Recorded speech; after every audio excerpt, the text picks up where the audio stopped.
जय जय श्री राधे सिद्धि विनायक कृपा चैनल में आप लोग का दिल से स्वागत है। आज की वीडियो में फ्रेंड्स मैं आपके साथ सावन के आखिरी सोमवार के दिन हमें उद्यापन किस तरह से करना है उसी की वीडियो यहाँ पे शेयर कर रही हूँ। तो जो सावन का सोमवार रहेगा, हमें आखिरी सोमवार के दिन हमें इस उद्यापन को सावन के सोमवार का उद्यापन करना है। तो हमें उद्यापन करने के लिए एक फ़ोटो शिव परिवार की लेनी है। अगर आपके पास फ़ोटो शिव परिवार की ना हो, शिव पार्वती की भी है, तो आप उनको थोड़े से चावल और फूल वहाँ पे रख के उनकी फ़ोटो रखें और उसके बाद एक घी का दीपक जलाएं। दीपक में घी थोड़ा ज़्यादा ही डालें, क्योंकि ये जब हम पूजा करेंगे तो दीपक उतनी देर तक जलता रहे जितनी देर हम पूजा करेंगे।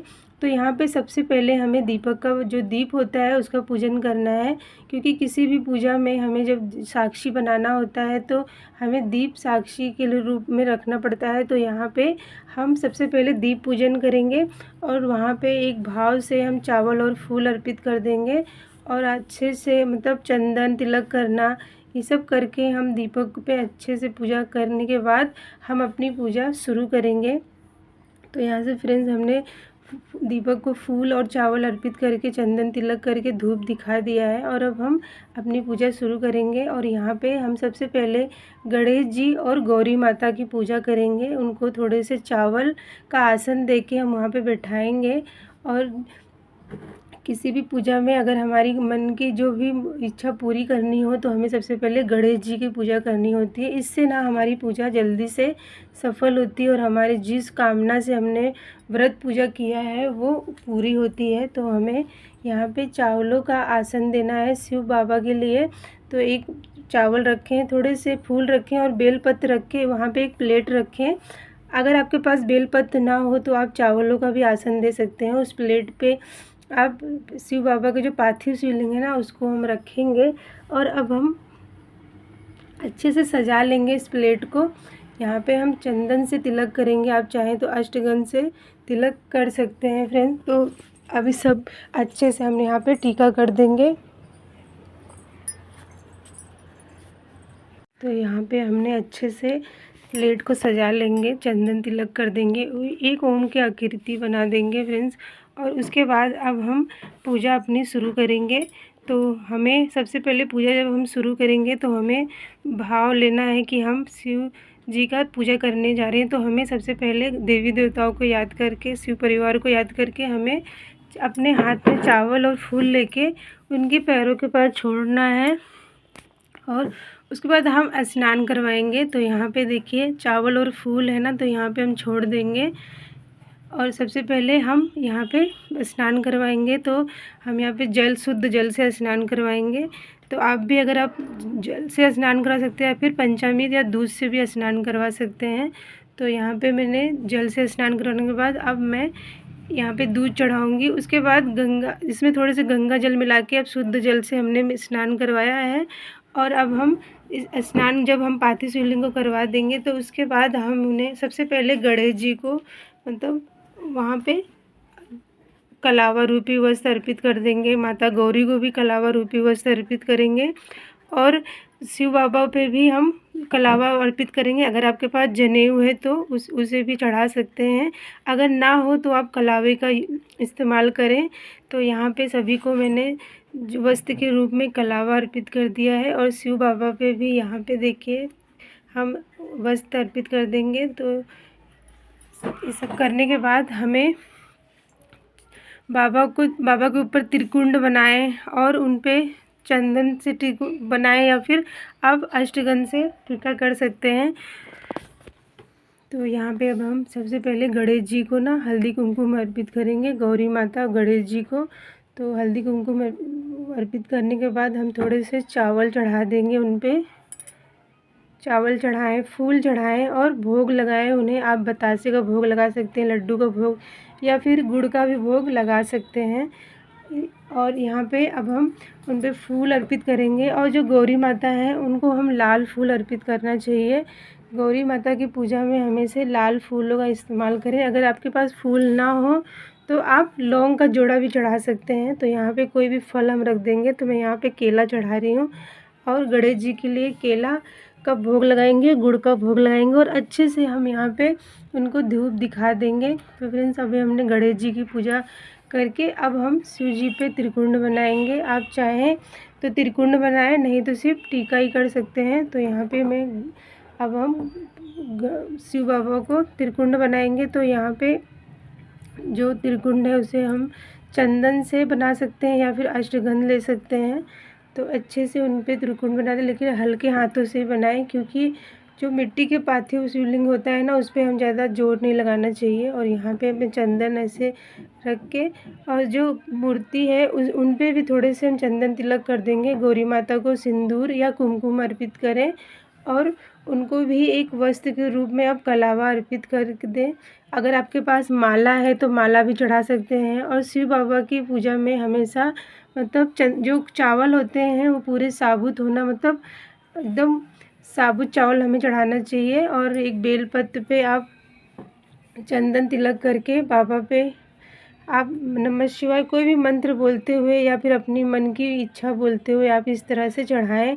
आपने जो व्रत किया है उसका पूरा फल मिले और बाबा हमसे जो हमने बाबा की सेवा की है और हम जो ये उद्यापन कर रहे हैं उससे बाबा हमारी मन की इच्छा पूरी करे। और यहाँ पे अच्छे से उनको बेलपत्र चढ़ाएंगे। आप बेलपत्र ज़्यादा करके भी चढ़ा सकते हैं। अगर आपके पास 5 है, 7 हैं या उससे ज़्यादा हैं तो आप बाबा को माला बना लें। कच्चे धागा जो होता है उसमें बाबा को माला बना के मतलब उनको अर्पित करना चाहिए। माला बना के आप बेलपत्र की माला भी चढ़ा सकते हैं। भोग में आप उनको मिठाई का भोग लगाएं, मालपुए का भोग लगा सकते हैं।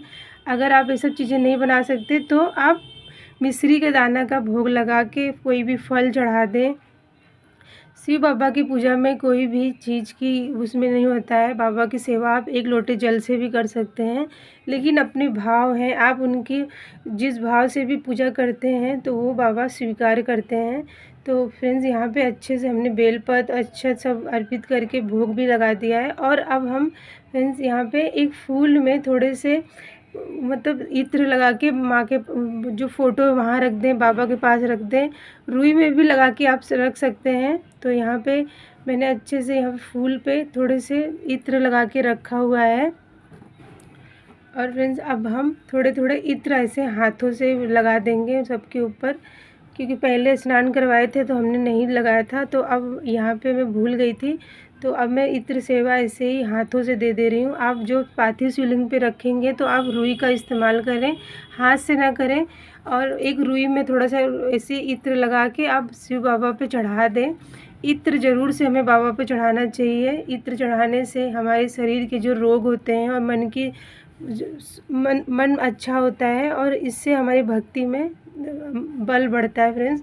उसके बाद हमें आखिरी सोमवार का जब उद्यापन रहेगा फ्रेंड्स, जितने भी हमने हवन किया है, आखिरी सोमवार को भी हम हवन करेंगे। आप चाहें तो हवन सामग्री का यूज़ कर सकते हैं, नहीं तो आप सिर्फ गुड़ और चीनी या किसी भी घी में मिला के आप आहुति देना चाहिए। सबसे पहले गौरी गणेश के नाम से दें, जो 9 ग्रह हैं उनके नाम से दें। अपने गुरु है कोई मंत्र है वो भी जाप करते हुए आप इसमें उस आहुति को देना चाहते तो दें, नहीं तो शिव बाबा का मंत्र है नमः शिवाय, महामृत्युम मंत्र है उसका जाप करते हुए आप इसमें आहुति दें। उसके बाद आपने जो भोग लगाया है ना उसकी भी आहुति आपको 5, 7, 11, 21 इतनी बार, जितनी बार आपको मन करे उतने मंत्रों का जाप करते हुए यहाँ पे आहुति में आग में आपको इस तरह से आहुति देना है। और फ्रेंड्स इसमें आपको हम जो आप आहुति देंगे तो नमः शिवाय या फिर महामृत्युंजय मंत्र का या फिर आपने कोई गुरु मंत्र लिया है तो उसका भी मतलब यहाँ पे मंत्र जाप कर सकते हैं। और जल को मतलब अग्नि को ठंडा करके मतलब हमें यहाँ पे 3 बार मतलब आग पानी घुमा देंगे आग को चारों तरफ और नीचे ज़मीन पे पानी डाल दें। उसके बाद फ्रेंड्स हमें इस तरह से जब हम उद्यापन रहेगा ना तो हमें इस तरह से एक मतलब जो दान में कपड़े पंडित जी को दे सकते हैं या फिर अपने घर में किसी आपकी सास है, जेठान है, नंद है तो उनको भी ये आप दे दें। आप यहाँ पे एक साड़ी रख सकते हैं, यहाँ मैंने एक कॉटन की साड़ी और एक ब्लाउज का पीस रखा हुआ है, एक अंगोछा है जो पंडित जी के लिए होता है तो वो भी रखें, और श्रृंगार का सामान ज़रूर से अर्पित करें। हम जब श्रृंगार का सामान हम दान में देते हैं ना, तो इसमें हमारे सौभाग्य में वृद्धि होती है, हमारा सौभाग्य माँ पार्वती जो उनकी कृपा होती है। इसीलिए हमेशा किसी भी पूजा पाठ में हमें सुहाग जो होता है, सुहाग के सामान का हमें दान करना चाहिए। इससे देवी देवताओं की विशेष करके कृपा मिलती है।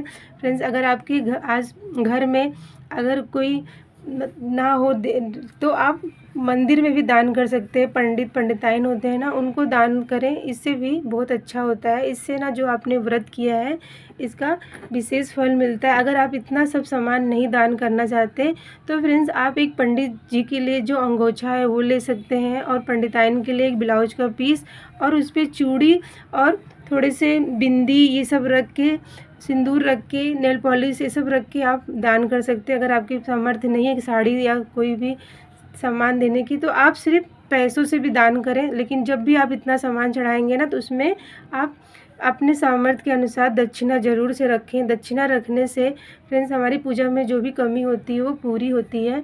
और यहाँ पे सब कुछ हमने अच्छे से रख के, हमें आरती ज़रूर से रख करके अपनी मन की इच्छा बाबा से बोलना है कि बाबा, मैंने आपकी 5 सोमवार का पूजा किया, व्रत किया, आज मैं उसका उद्यापन कर रही हूँ, इसे आप स्वीकार करें, और जो भी मैं दान कर रही हूँ उसे भी आप स्वीकार करें। बाद में आप इसको अगले दिन भी दान कर सकते हैं, नहीं तो आप शाम तक भी दान करें। शिव बाबा की पूजा में फ्रेंड्स, मैंने आपको यहाँ पे बताया बहुत ही अच्छी वीडियो के साथ। तब तक के लिए जय जय श्री राधे।